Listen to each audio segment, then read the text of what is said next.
কেউ জানে না কেন পিসিমণি এরকম মাঝে মধ্যে ঘুমড়ে থাকেন। আর যিনি জানেন তিনিও তো আর কাউকে জানাতে পারবেন না কথাটা। আমি পিসেমশাইয়ের কথা বলছি। হ্যাঁ মানে জানানোর মতো কোনো ঘটনা তো নয়। আর ভদ্রলোক বলছিলেন যে পিসেমশাইরা বোধ হয় খুব তাড়াতাড়ি কলকাতায় ফিরে আসছেন। বাইরে বাইরে নাকি আর ভালো লাগছে না। কিন্তু আমার তো মনে হয় পিসিমণি বোধ হয় আবার তোমাদের কাছে ফিরতে চাইছেন। আমাদের কাছে? হ্যাঁ, কারণ একমাত্র তোমরাই তাকে তার সন্তানের বিষয়ে সন্ধান দিতে পারো। না, পারি না, কারণ আমরা তার সঙ্গে কোনো সম্পর্ক রাখিনি। মানে আমরা সত্যি কথা বলতে কি সম্পর্ক রাখতে চাইনি। তুমি অবশ্যই ইদানিং একটা কিছু অনুমান করছো, কিন্তু সেটা যে 100% সত্যি সেটা তো এখনো জানা যায়নি। হ্যাঁ, দুটো মানুষের জীবনে যে একই রকম ঘটনা ঘটে না তা তো নয়। না না, এইসব ব্যাপারের সঙ্গে যত না জড়ানো যায় ততই মঙ্গল। আর ওরও মাথা থেকে এই পোকাটা বার করে দেওয়া উচিত। জেঠুমণি, তোমরা যেটাকে মাথার পোকা বলছো না, সেটাই হয়তো পিসিমণির কাছে বেঁচে থাকার এবং একই সঙ্গে মরে যেতে চাওয়ার একমাত্র কারণ। যাই বলো না কেন, আমরা তো কিছু জানি না। আর ও যদি খুঁজে খুঁজে আমাদের বাড়িতে আসে, তা আমরা সোজা হাত তুলে দেবো, বলবো আমরা কিছু জানি না। আর সত্যি তো এটা যে আমরা কিছু জানি না। কিন্তু আমরা তো সবটা জানি জেঠুমণি। না, জানি না উচিত, জানি না। তুমি যেটা বলছো সেটা তোমার মনের অনুমান, আর শুধুমাত্র অনুমানের উপর নির্ভর করে এত বড় একটা কথা কাউকে বলে দেওয়া যায় না। হ্যাঁ, কিন্তু এখন ব্যাপারটা শুধু অনুমানের উপর নির্ভর করে নেই বাবা।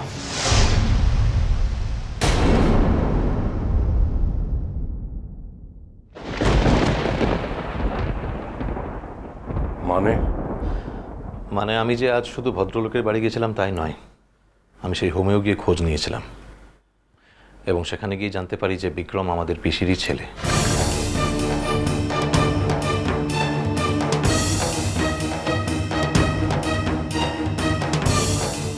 অর্চি, তুই তুই এসব কি বলছিস কি? না না অর্চি, তুই এতটা শিওর হয়ে বলার মতো ক্লু কি করে পেলি?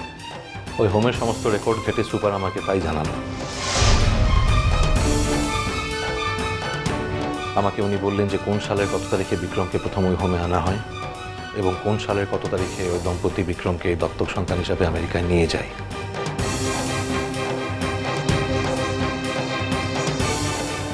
একজন জার্নালিস্ট হিসেবে আমার পক্ষে এটা জানা সম্ভব হয়েছে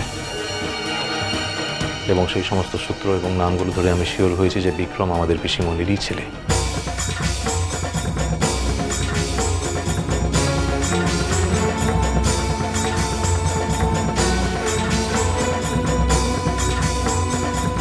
কে ওকে হোমে নিয়ে গিয়েছিল? আমি সেই ভদ্রলোকের নামও জানতে পেরেছি, দীপ্তেন্দু চক্রবর্তী, আমাদের বড় মামা, মানে জেঠিমণির দাদা।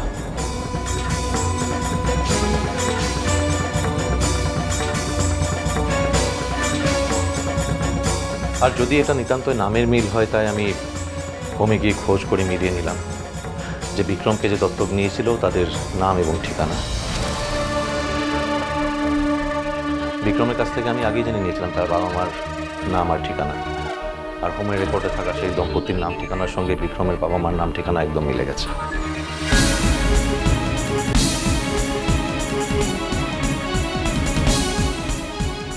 আর পিসিমণি যদি আমি খোঁজ নাও পেতাম, আমি তোমাদের আগেও বলেছিলাম যে করে হোক আমি পিসিমণির খোঁজ বার করবই। আর যখন আমি জানতে পেরেছি যে পিসিমণি আবার কলকাতায় আসছেন, তখন আমি নিশ্চিন্ত হয়েছি। করছি, এত বড় একটা ঝড় তুমি তুলবে?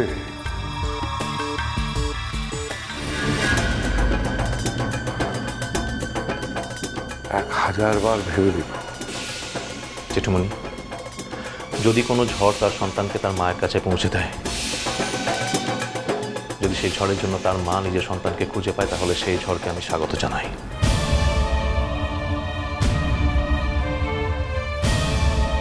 আর কমলিকা? কি কমলিকা কি? না, যা শুনেছি তাতে যদি ওদের মধ্যে একটা সম্পর্ক ঘটে থাকে তাহলে তো যদি তাদের মধ্যে কোনো সম্পর্ক হয়েও থাকে তাহলে তো আমি বলবো মুনের হাজারবার জানার অধিকার আছে যে বিক্রম আমাদের পিসির ছেলে। আমি তো বিক্রমকে সরাসরি কিছু বলতে পারবো না বা বলতে যাবও না, তবে মুনকে আমি সব কথা খুলে বলবো, পারলে কালকেই। আমি জানি না হচ্ছে আমি ভাবতে পারছি না যে এই ঝড় কত কি উড়িয়ে ভাসিয়ে নিয়ে যাবে।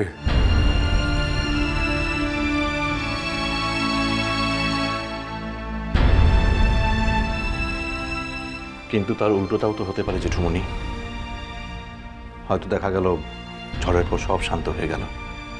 You never know. যাক, আমি আর বেশিক্ষণ তোমাদের আটকাবো না। আমি শুধু তোমাদের এটাই বলতে চাইছিলাম যে যখন আমি জানতে পেরেছি যে পিসিমণি আবার কলকাতায় ফিরছে, তখন আমি ঠিক করেছি যে বিক্রমকে আমি পিসিমণির কাছে ফেরত দেবই। তোমরা যেটা পারোনি বা করোনি, যেটা না করে তুমি একজন মাকে বছরের পর বছর এত কষ্টে রেখেছ, আমি কিন্তু তা পারবই। আমি বিক্রম আর পিসিমণি দুজনের মুখে হাসি ফোটাবই।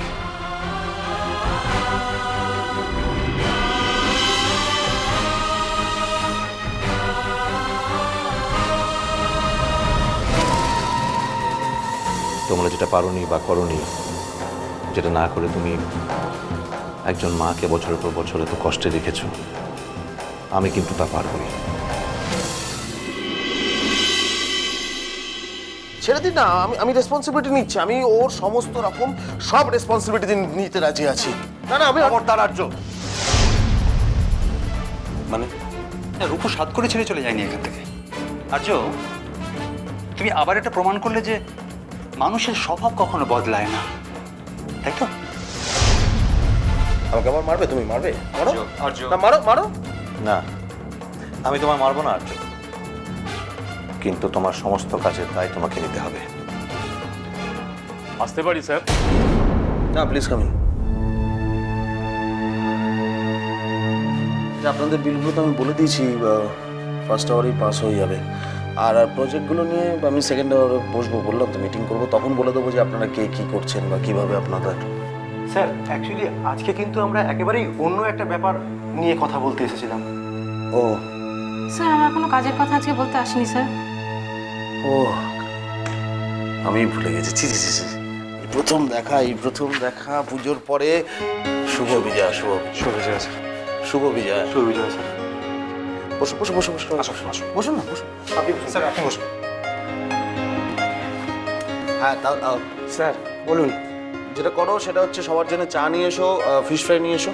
হ্যাঁ স্যার, এক্ষুনি আনছি। চট করে যাবে আর আসবে। স্যার এসবের দরকার ছিল না। আরে কি বলছেন, পুজোর পরে এই প্রথম দেখা, আর একটু তো হবেই কি? হ্যাঁ, খাওয়া দাওয়া না করলে হবে? স্যার, আমরা কিন্তু একটা আবদার নিয়ে এসেছি আপনার কাছে। হ্যাঁ, কি আবদার শুনি? স্যার, এবার আমরা অফিসে একদিন বিজয়া সম্মেলনী পালন করতে চাই। বা খুব ভালো কথা তো, দারুণ প্রপোজাল। আচ্ছা, চাঁদা দিতে হবে নিশ্চয়ই সবাইকে। আমাকে কত দিতে হবে বলে দিও, আমি দিয়ে দেবো। সে তো আছেই স্যার, কিন্তু শুধু তার জন্য তো আসিনি আপনার কাছে। এই তাহলে শোনো, আমি কিন্তু গান টান গাইতে পারি না, বলে দিলাম। আরে না স্যার, সেটা না। অ্যাকচুয়ালি স্যার, এই মুহূর্তে তো বাইরে থেকে কোনো বড় আর্টিস্টকে আনা যাবে না, অনেক টাকার ব্যাপার। আমাদের লাস্ট মোমেন্টেই মিটিংটা হলো, আর এখন যদি টাকার জন্য অ্যাপ্লাই করি অফিসে, তো অ্যাপ্রুভ হতে হতে স্যার অনেক সময় লেগে যাবে। তাই আমরা ঠিক করেছি যে নিজেরা চাঁদা তুলে ফাংশনটা করব। আগামী বছর হয়তো ভালো করে প্রিপারেশন নিয়ে গুছিয়ে প্ল্যান করবো স্যার। ভেরি গুড, আমার কোনো অসুবিধা নেই। তোমরা যেটা ঠিক করবে, যেটা বলবে, আমি সেটা কন্ট্রিবিউট করে দেবো। আমরা কিন্তু শুধু চাঁদা চাইতে আসিনি স্যার। তাহলে স্যার, আমাদের বাড়ির ছেলেমেয়েরা, রিলেটিভরা যে যা জানে তাই করবে। আমি এরকম একটা লিস্টও করেছি স্যার। খুব ভালো করেছেন, কিন্তু আমি আবারও বলছি, আমি এসব কিছু জানি না। স্যার, আপনি জানেন না, আপনার স্ত্রী তো জানেন।